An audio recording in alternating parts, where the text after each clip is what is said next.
Franchement, les équipes africaines n'arrivent pas. Je ne comprends pas pourquoi.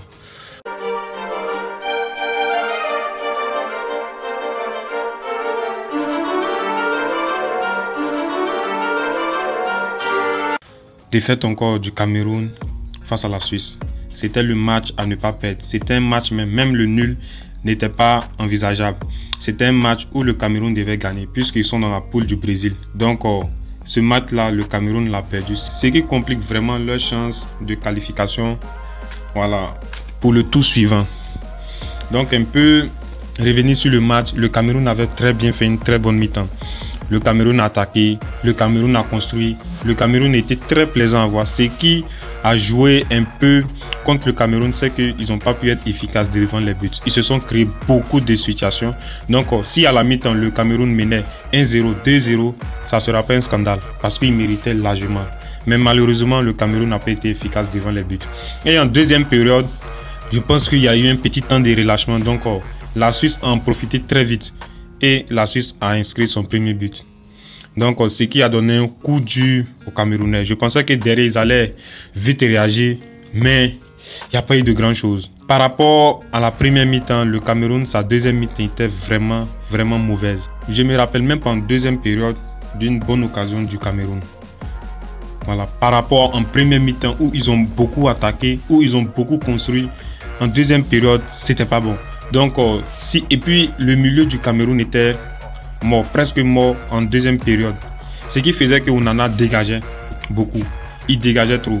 En première période, il dégageait pas assez trop. Parce qu'ils arrivaient à sortir un peu proprement.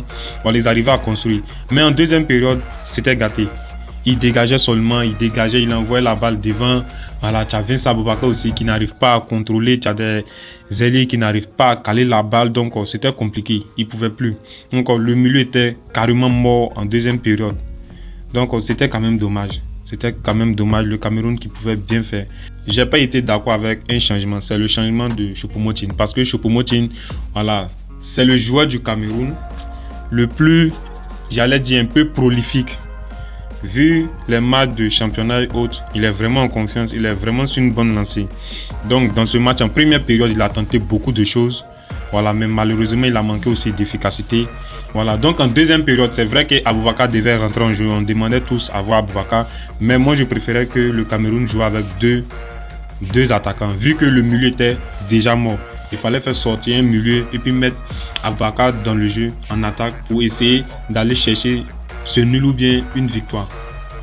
Voilà, donc ce changement d'Aboubakar. Et puis quand Aboubakar est rentré, on ne le voyait plus. Moi, je ne l'ai presque pas vu dans ce match-là.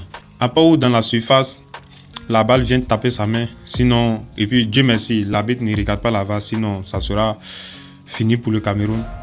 À part ça, je ne l'ai pas vu dans le match. C'est vrai qu'il rentre dans un match où le Cameroun est déjà mené, mais quand même, il n'y a pas eu de grand chose. Au moins, s'il y avait deux attaquants, Choupo-Moting et puis Aboubakar, au moins, je pense qu'il y aura quelque chose à la fin du match. Et même à la fin du match, le Cameroun jouait trop en arrière.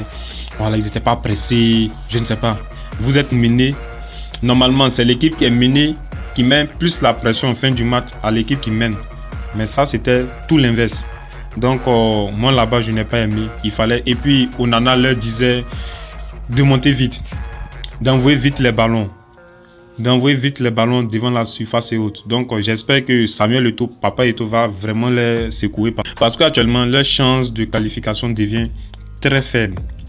Donc, c'est comme il doit aller s'imposer contre le Brésil et s'imposer contre la Serbie. C'est pas impossible contre la Serbie, mais ça serait très difficile contre le Brésil. Donc, c'est un peu ça. Ou bien, dans cette poule-là, espérer que le Brésil batte aussi la Suisse. Parce que si le Brésil tombe un peu contre la Suisse, ça sera difficile aussi. Donc, il faut que maintenant, on parte chercher 2 victoires à l'extérieur. C'est un peu même... Ils sont un peu dans le même cas que le Sénégal. Mais le Sénégal, on s'est dit, bon, ils peuvent quand même faire quelque chose. Puisque leurs 2 matchs, c'est contre le Qatar et l'Équateur.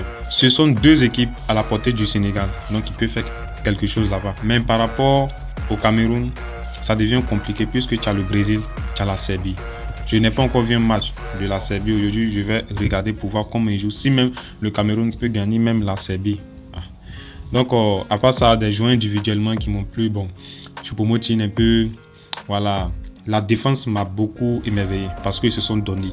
Défensivement, je parle, la défense a beaucoup donné. C'est vrai qu'ils ont encaissé un but, mais quand même, voilà, ils ont fait des sauvetages, ils ont beaucoup défendu. Et puis les latéraux, les ailiers camerounais vont très vite. Donc c'est une chose aussi que j'ai remarqué. Donc au prochain match, ça peut être quelque chose qui peut faire mal. Jouer beaucoup sur les ailiers. Donc c'est un peu tout pour cette vidéo. Espérons que le Cameroun va se qualifier. Donc il y a le Ghana qui joue aujourd'hui contre le Portugal. Il y aura une vidéo aussi, débrief après match. Et ensuite la nuit, il y aura le match du Brésil contre la Serbie.